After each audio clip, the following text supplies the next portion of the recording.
Have you ever paused to consider that choosing yourself could be the most controversial and transformative decision of your life? Believe it or not, putting yourself first is not selfish. It is a quiet revolution against everything you were taught.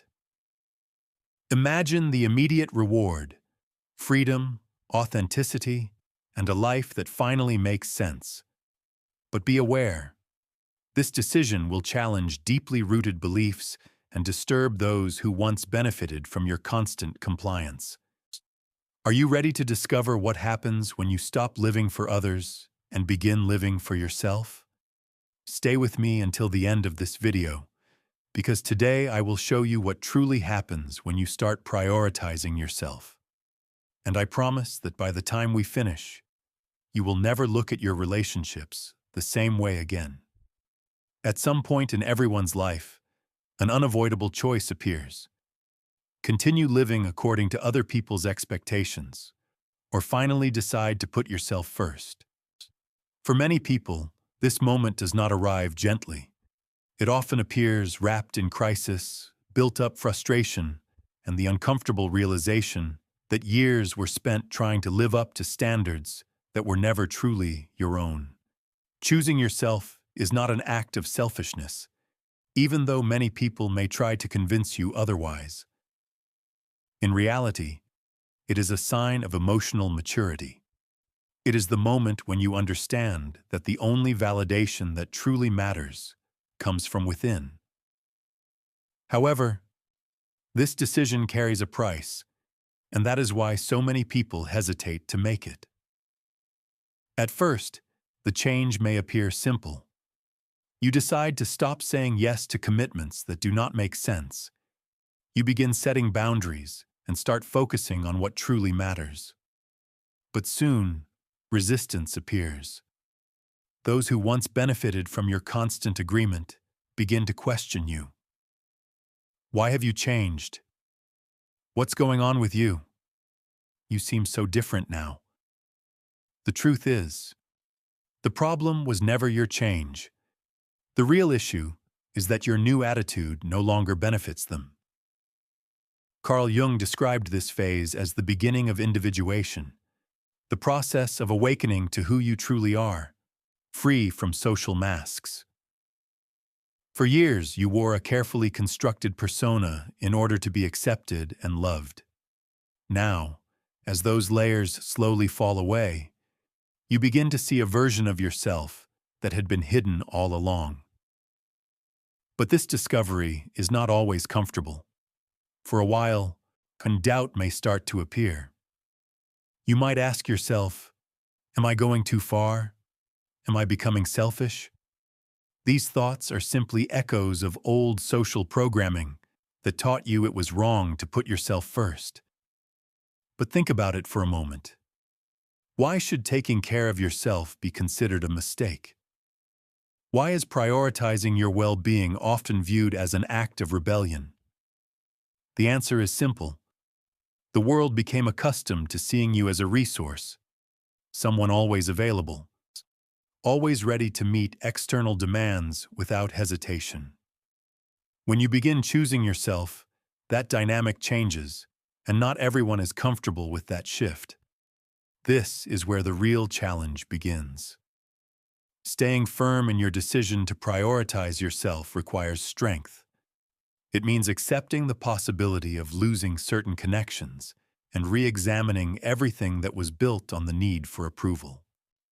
But it is also the beginning of something powerful, a life where you are the main character rather than just a supporting figure in someone else's story.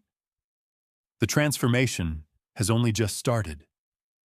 But before we understand the consequences of this decision, we must look back and understand how we arrived here.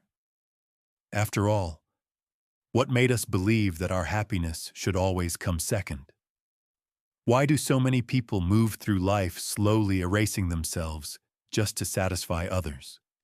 Why do we become prisoners of external validation, sacrificing our own desires and identity in the name of acceptance? The answer does not lie only in personal choices. It is rooted in deep social conditioning that begins in childhood and follows us throughout life. From a young age, we learn that to be loved, we must first meet the expectations of others. At first, we seek approval from our parents, who teach us that good children obey and do not question authority. Then we try to fit in at school, where we learn that following rules and adapting to the group is often the only way to avoid rejection. By the time we reach adulthood, this pattern becomes even stronger. In the workplace, in relationships, and in everyday social interactions, we are constantly taught that pleasing others is safer than being authentic. However, there is an important twist.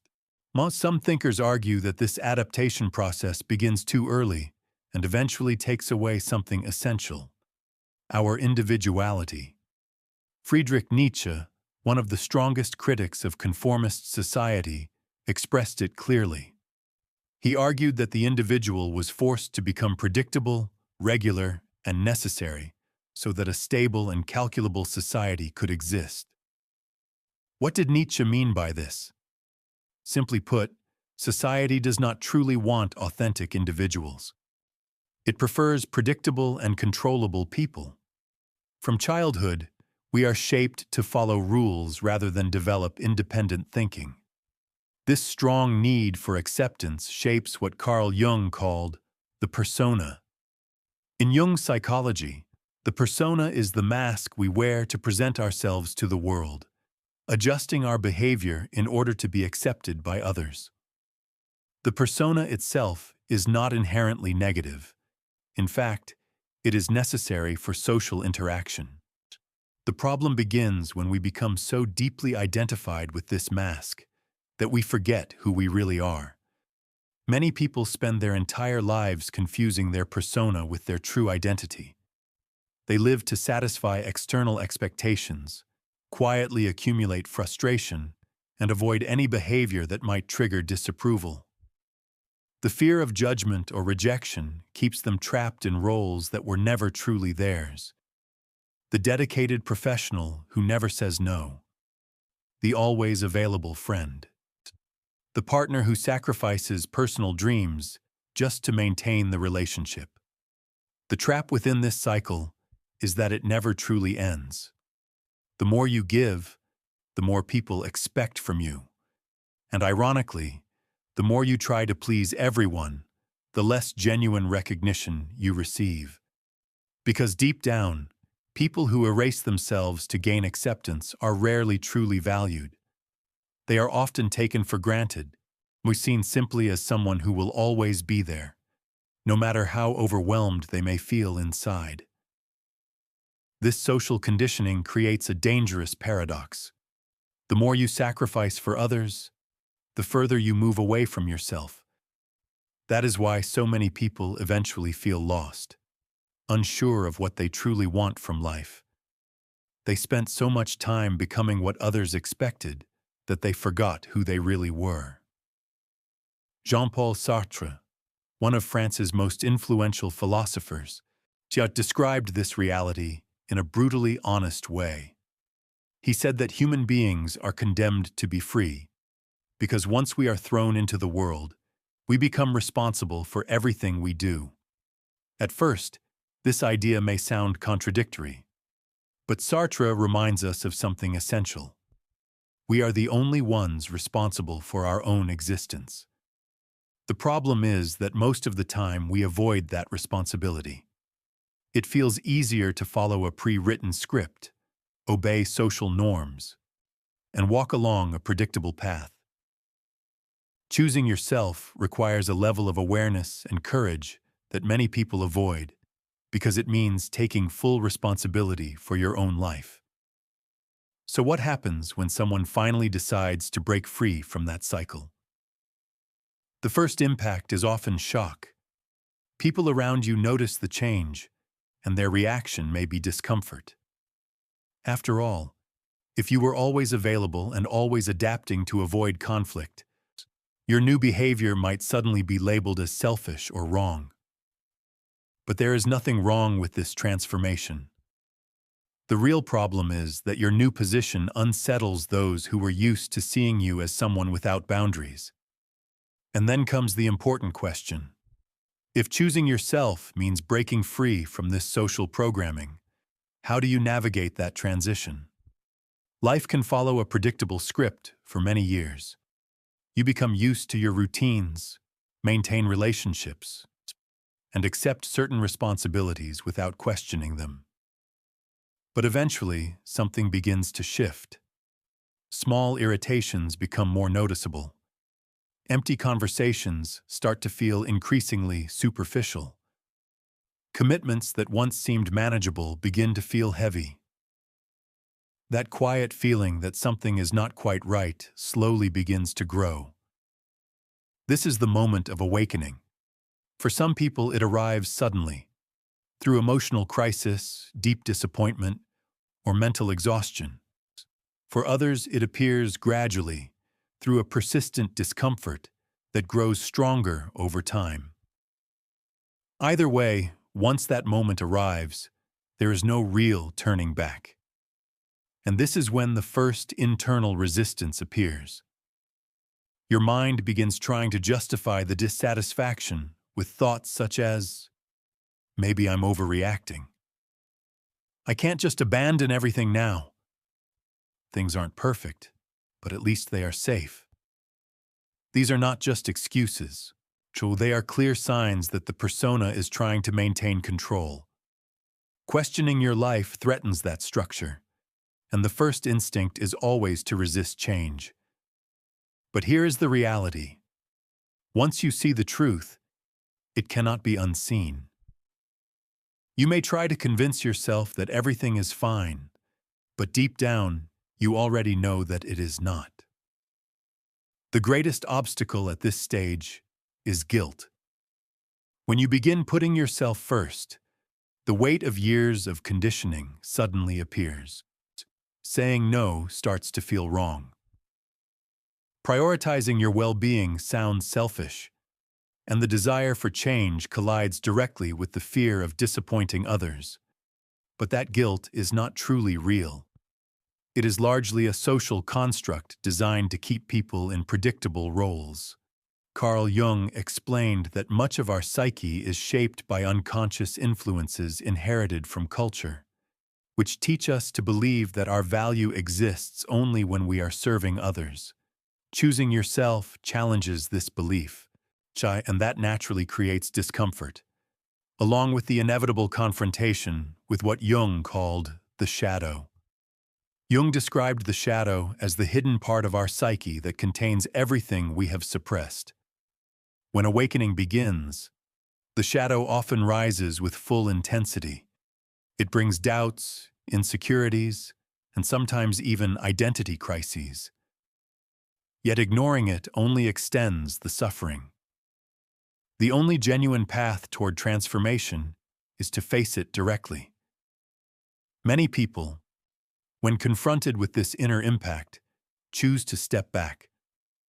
They attempt to silence the internal call and return to the predictable life they already know. They tell themselves that life is simply like this, that it is too late to change.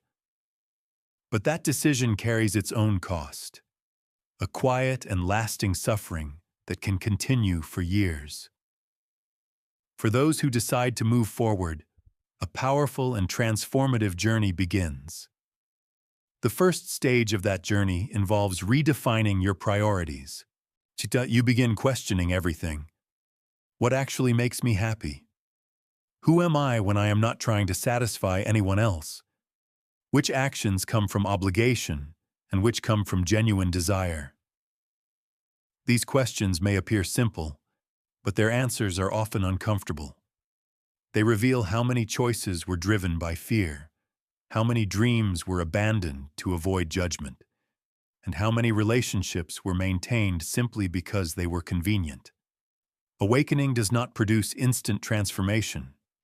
It is not a moment where you suddenly abandon your old life and become a completely different person. Instead, the process unfolds gradually, and it can be painful. There are setbacks, periods of doubt, and attempts to return to familiar habits.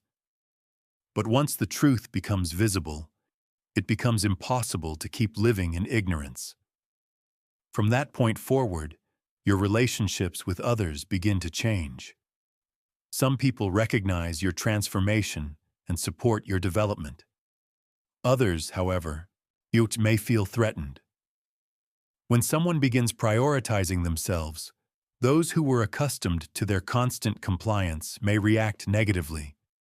They may attempt to make you feel guilty or label you as selfish or distant, because they struggle to adjust to a situation where you no longer sacrifice yourself for their needs. But this reaction does not mean you are on the wrong path. In fact, it is often evidence that you have begun freeing yourself from social conditioning and have started living more consciously. And here comes the essential question.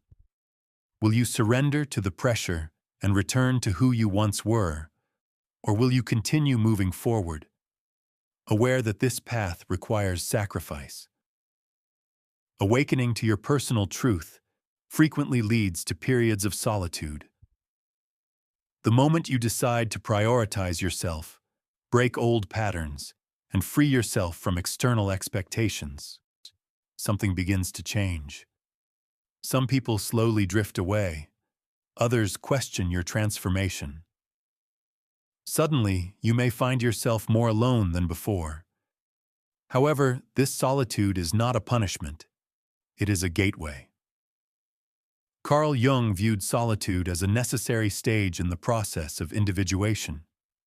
It is within silence, away from constant distractions and external influence, that we are finally able to hear our own voice.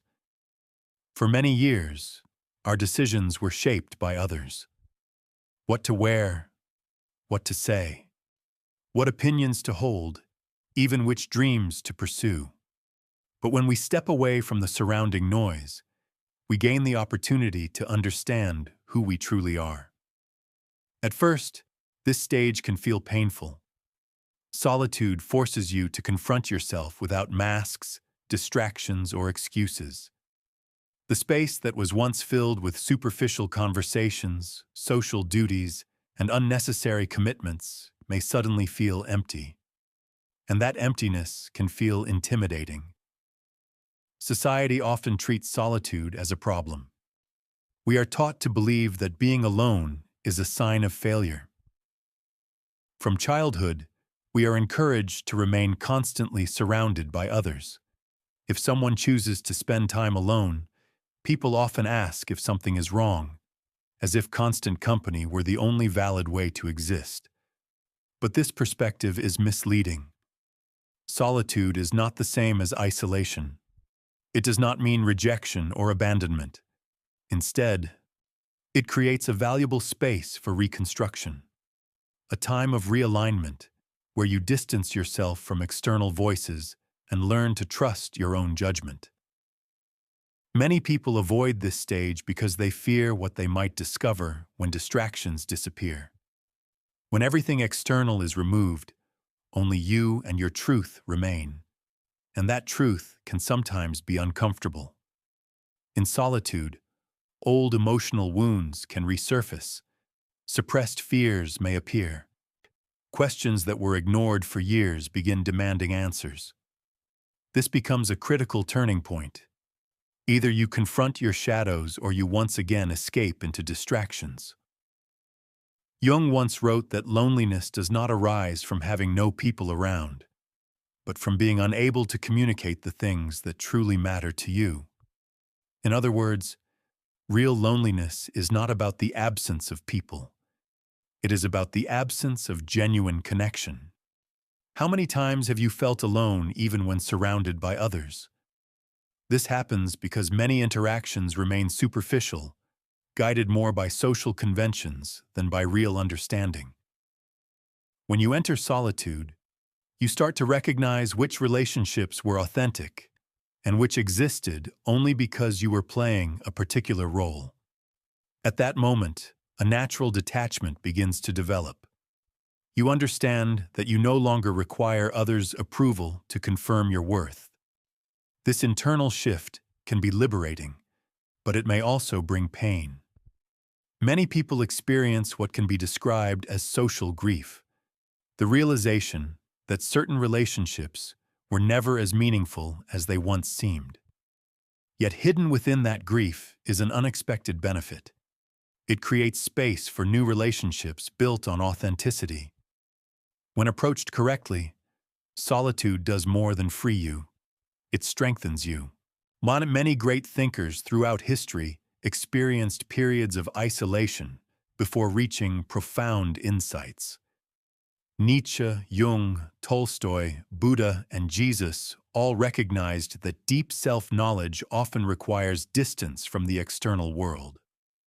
Antoine de Saint-Exupéry, the French author of The Little Prince, also expressed this idea in Wind, Sand, and Stars. He wrote that the person who becomes lost in solitude eventually discovers what truly matters. This idea reflects a powerful truth. When you allow yourself to experience solitude, you begin to recognize what truly holds value and what was simply noise.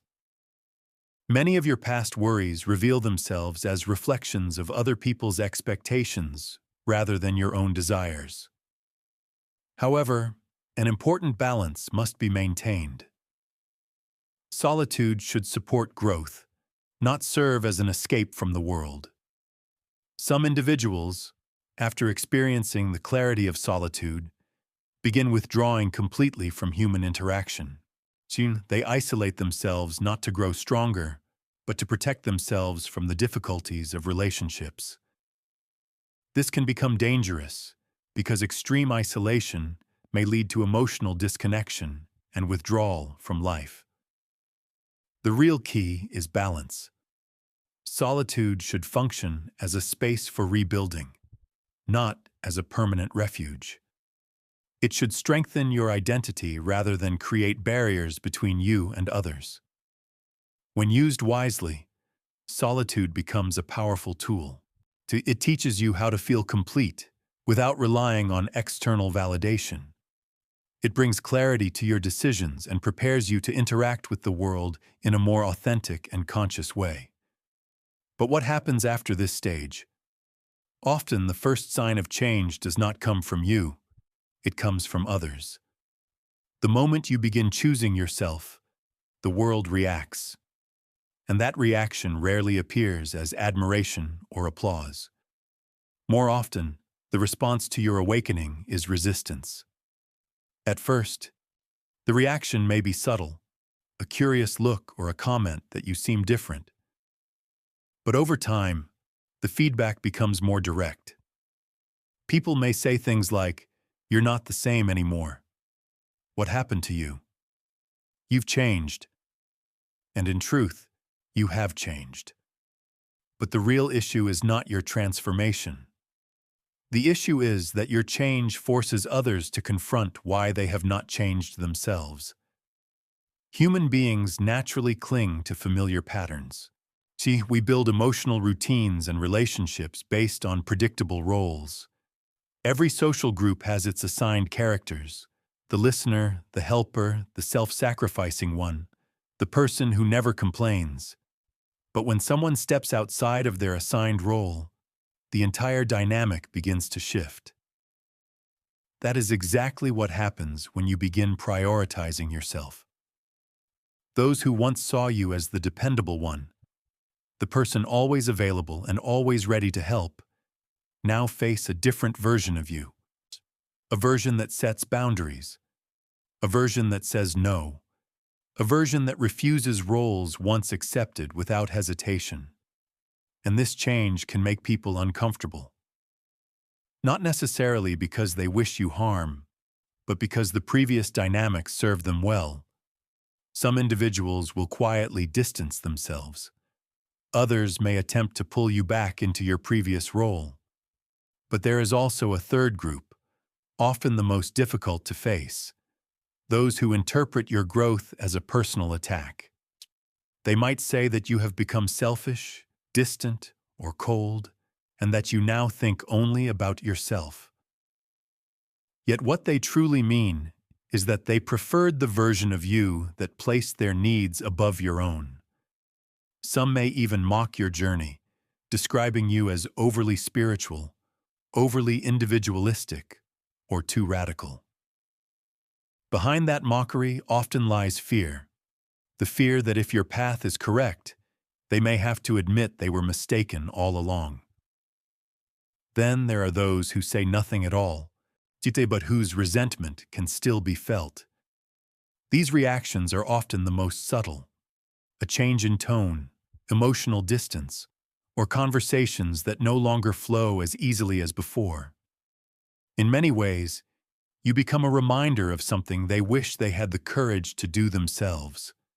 The true social shock is not only the loss of a few connections, it is the realization that some relationships were never as deep as you once believed, and that realization can hurt. You begin to understand that certain bonds were sustained mainly by your own effort, and that some people did not necessarily love you. They appreciated what you provided for them. This realization can sting, but it also brings freedom. Because in the midst of the confusion, the distance from some people, and the discomfort of others, you begin to recognize something important. The people who truly matter remain. They may feel confused or ask questions, but they stay. They do not attempt to drag you back into your old identity. They do not try to manipulate you with guilt. Instead, they accept that you are evolving and respect your process. And those are the individuals you want beside you. One of the most common mistakes during an awakening is trying to hold on to those who are already drifting away, explaining too much, justifying too much, or trying too hard to convince them. But the truth is simple. Not everyone is ready to understand, and not everyone can accept your transformation without resistance. Feeling threatened is a natural reaction, and that is perfectly understandable. What separates the people who remain from those who walk away is not how close they were in the past, but whether they are able to grow alongside you. Some will rise with you, while others will remain where they are. It is not your responsibility to pull them into the new space you have entered. At this stage, the greatest challenge is often the fear of rejection. Human beings are naturally social, and we are wired to seek acceptance. When we begin to notice the first signs of distance, the instinct is often to step back, to adjust ourselves, and to return to the version we once were, simply so that things can feel normal again. But an important question must be asked. Is it truly worth sacrificing your truth just to maintain relationships with people who only accept you when you fit the role they created for you? Carl Jung once observed that loneliness does not necessarily mean being alone. Instead, it can mean being surrounded by people who do not truly understand you. This idea highlights the real test of awakening. Would you prefer authentic solitude, where your true self remains intact, or being surrounded by others while constantly betraying who you are? The decision was never really about other people. It has always been about you, about the person you choose to become, regardless of whether others approve. With time, the situation begins to settle. Some people may return, while others disappear permanently. What ultimately matters is that, instead of losing everything, you gain something far more meaningful: genuine relationships that do not require you to pretend or become someone else. In the end, the process was never truly about separation. It was about alignment. Those who are meant to remain will stay, and those who are not will continue on their own path. But an important question follows. How do you live this new version of yourself without falling into the trap of isolation or extreme self-reliance? How do you integrate this transformation without shutting yourself off from the world? Many people believe that awakening represents the final destination, as if the journey ends there. In reality, it is only the beginning. Choosing yourself does not simply mean walking away from what once hurt you. It means learning how to live authentically in a world that constantly tries to shape and influence you. At first, prioritizing yourself can feel like isolation. After spending so much time focusing on others, your first reaction to freedom might be to withdraw completely. However, this stage is temporary. Eventually, you begin to understand that living for yourself does not mean living against others. True balance appears when you realize that you can place yourself first without rejecting the world around you. Choosing yourself is, above all, an act of responsibility. It is not about doing whatever you want without considering the consequences. Nor is it about ignoring other people. Instead, it means fully accepting responsibility for your own life. It means no longer outsourcing your happiness, your decisions, or your inner peace to external forces. You begin to understand that you can no longer blame others for what happens in your life. You cannot continue waiting for the world to provide what only you have the power to create. Carl Jung expressed this idea clearly. The person who looks outward dreams, but the one who looks inward awakens. In other words, when we constantly search for answers outside ourselves, we are simply reacting to circumstances. But when we turn inward, we begin actively shaping our own reality. This is the true meaning of choosing yourself, to stop being a reflection of your surroundings and instead become the source of your own life. When you look back, you may realize that much of what you believed you lost was never truly yours. You lost the illusion that you needed others' approval in order to feel valid. You let go of the need to please everyone at any cost. You released relationships that only existed while you placed yourself second. And after losing all of that, what remains? You remain. And that is the only thing that ever truly mattered. Throughout this video, we have explored an essential idea, what it really means to choose yourself. We examined how society often conditions us to satisfy others before prioritizing our own needs. We discussed how awakening can feel lonely and challenging, and how people's reactions to your growth often reveal who genuinely accepts you. Most importantly, we came to understand that choosing yourself is not an act of selfishness. It is an act of responsibility toward your own life. In the end, this decision is not about withdrawing from the world. It is about alignment. It is not about rejecting others, but about finding a place where you can exist without betraying your true self. From the moment you begin to make yourself a priority, life gradually begins to reorganize itself in a different way. More authentic relationships appear.